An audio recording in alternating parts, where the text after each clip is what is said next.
अभी हम मौजूद हैं कुशीनगर जनपद के एक ऐसे देवी स्थान पे जो क्षत्रिय जनप्रतिनिधियों के उपहास का पात्र बना हुआ है। वैसे तो आसपास में कुशीनगर जनपद में बहुत सारे ऐसे देवी स्थल हैं जिनका विकास भारी मात्रा में दिखता है, लेकिन अभी जो कुलकुला देवी स्थान है उसका विकास ना के बराबर है। यहाँ स्थानीय जो पंडित हैं, जो स्थानीय लोग हैं या फिर दर्शक हैं, उनकी एक मांग है कि यहाँ जो नहर है, कुत्था नहर, उस पे अगर पुल बन जाता है तो आवागमन का जो रास्ता है वो काफ़ी लाभप्रद होगा। ऐसे में हम मौजूद हैं यहाँ कुलकुला देवी स्थान पे। अभी हम चलेंगे स्थान पे, जो पंडित जी हैं उनसे मिलेंगे और यहाँ इस मंदिर की आस्था के विषय में, यहाँ लोक संस्कृति की विषय में हम उनसे जानकारी लेंगे।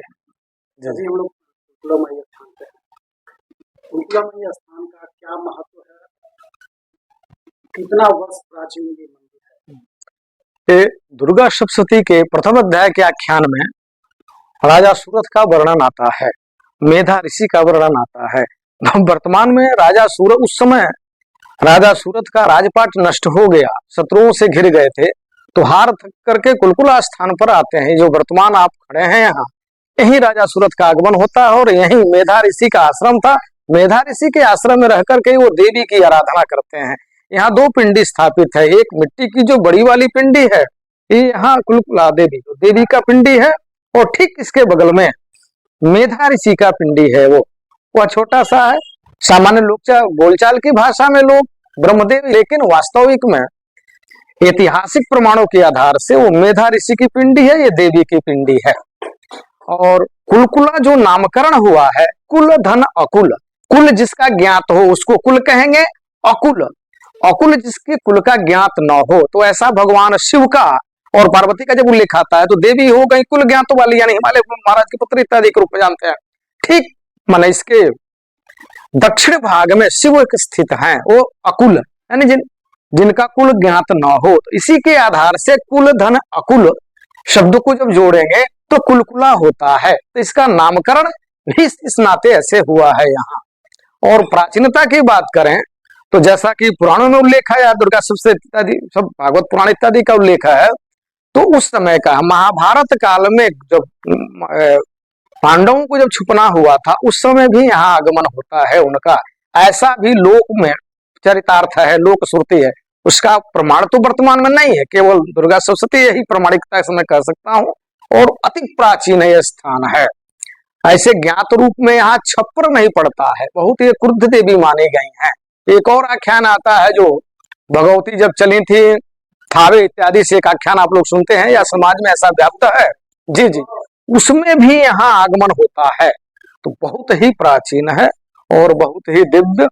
और वन में जब देवी स्थान होता है, वह वन देवी के रूप में पूजित होता है। ऐसा प्रारंभ काल से चला आ रहा है। जैसे बहुत सारे लोग हैं जो मन्नतें मांगते हैं। हाँ हाँ, ऐसा है। मन्नतों को लेके लोग क्या आस्था है? आस्था तो बहुत बलवती है यहाँ। माने बिहार, नेपाल, सुदूर क्षेत्र से जितने संभव हैं, यहाँ लोक मान्यताओं के आधार से लोग आते हैं। और यहाँ का विधान है, दो प्रकार की पूजाएं होती हैं। एक तंत्रोक्त विधि से भी लोग यहाँ आराधना करते हैं, और एक सामान्य शास्त्रीय जो वैदिक परंपरा है, जो दुर्गा सप्तशती इत्यादि से, उससे भी होती है। तो तांत्रिक विधि वाले भी यहाँ आते हैं।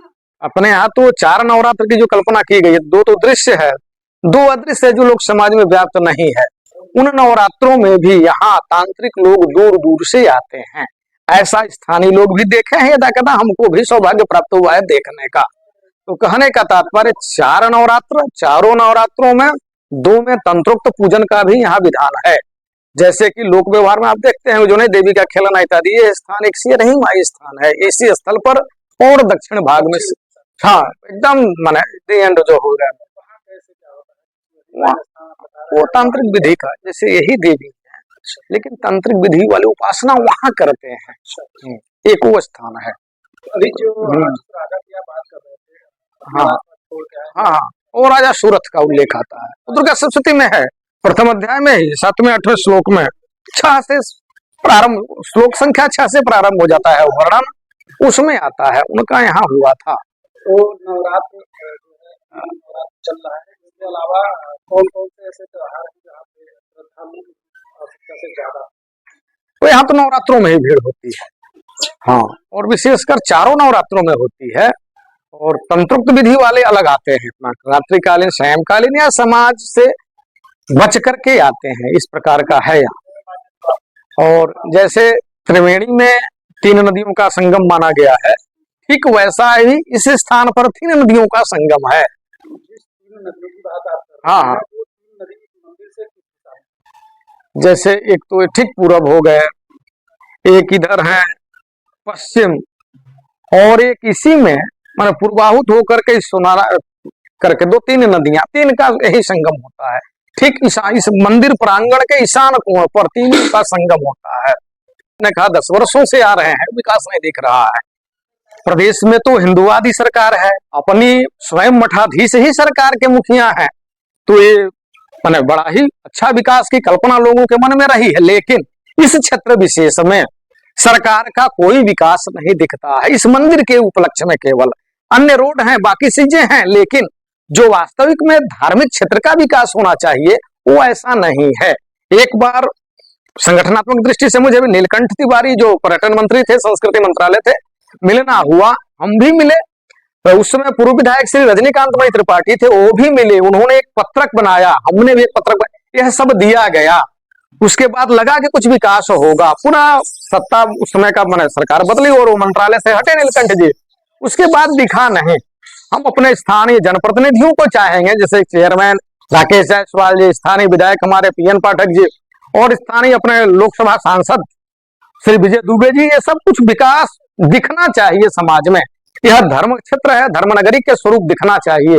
लगभग 1000 एकड़ भूमि है ये, सामान्यतया राजा इत्यादि से कुछ सीलिंग का चलता है प्रकरण, वो अलग विषय है, लेकिन सरकार के हाथ में है तो कुछ विकास दिखना चाहिए। यहाँ एक मेला का स्वरूप होता है जो वर्ष में एक बार दिखता है, लेकिन उसका सरकारी खर्च से यदि हो और सुंदर व्यवस्था बन जाएगी। यहाँ मंदिर की व्यवस्था स्थानीय स्तर पर राजा इत्यादि के लोग संभालते हैं, लेकिन हाँ, वो चैत्र नवमी में लगता है। हाँ हाँ, वो रहता है, वो रहता है, वो देखता है, वो रहता है। हाँ हाँ, हम चाहेंगे कि वहाँ हस्तक्षेप हो, उनका आगमन हो, प्रशासनिक व्यवस्थाएं हाथ में ली जाए, ये सारी व्यवस्था हो।